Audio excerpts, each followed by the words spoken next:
नमस्कार, माझे नाव दर्शन रामनाथ खेलुकर, राहणार चाटोरी, तालुका निफाड, नाशिक. मी इयत्ता 12वी इयत्तेत शिकतो. प्रबोधन बौद्धिक संस्था आयोजित माझे आदर्श महिला या विषयावर मी बोलत आहे. तसे तर समाजामध्ये अनेक आदर्श महिला होऊन गेल्या. त्यामध्ये सर्वात आदर्श नाव म्हणजे घ्यावंसं वाटतं की ज्यांनी स्वराज्याचं स्वप्न बघितलं, या रयतेचं राज्य आलं पाहिजे, म्हणजेच स्वराज्य आलं पाहिजे हे स्वप्न बघितलं, ज्यांनी हे स्वप्न अंगाशी बाळगलं, त्या म्हणजे राष्ट्रमाता राजमाता जिजाऊसाहेब भोसले. राजमाता जिजाऊसाहेब भोसले यांचा जन्म 12 जानेवारी रोजी बुलढाणा येथे झाला. लखुजीराव जाधव हे त्यांचे वडील होते. जाधव घराण्यामध्ये जन्म झालेली ह्या एक आदर्श व्यक्तिमत्व म्हणजे राजमाता जिजाऊसाहेब भोसले होत्या. पुढे त्यांचा विवाह शहाजीराजे भोसले यांच्यासोबत झाला. त्यानंतर त्या पुणे येथे आल्या. पुणे येथे शिवनेरी किल्ल्यावर त्यांनी एका पुत्राला जन्म दिला, म्हणजेच छत्रपती शिवाजी महाराजांना जन्म दिला.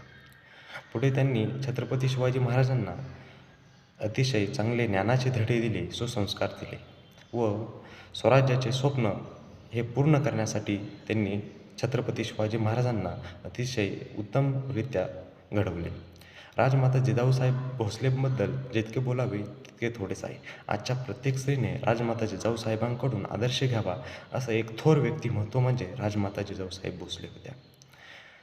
त्यांनी फक्त स्वराज्याचं स्वप्नच बघितलं नाही, तर स्वराज्य घडावं यासाठी छत्रपती शिवाजी महाराजांना घडवलं. म्हणजेच जर आपल्याला छत्रपती शिवाजी महाराज पुन्हा जन्माला यावे असं वाटत असतील, तर सर्वप्रथम राजमाता जिजाऊसाहेब भोसले ह्या जन्माला आल्या पाहिजे असं मला वाटतं.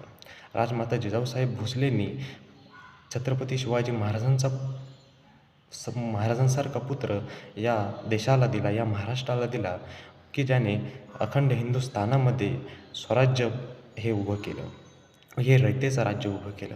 राजमाता जिजाऊसाहेब भोसलेंसारखी एक आदर्श महिला, एक उत्तम चारित्र्यवान महिला की जिने छत्रपती शिवाजी महाराजांसारखा पुत्र घडवला, अशा महिलेला, अशा या आदर्श व्यक्तिमत्वाला, अशा या महिलेला माझा त्रिवार मानाचा मुजरा.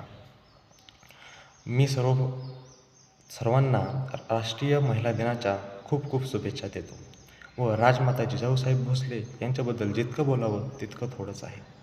त्या फक्त स्वराज्यजननीच नाही, त्या फक्त शिवरायांच्या आईच नाही, तर या अखंड हिंदुस्थानाचं एक जणू महिला शक्तीचं, एक नारी शक्तीचं प्रतीकच आहे.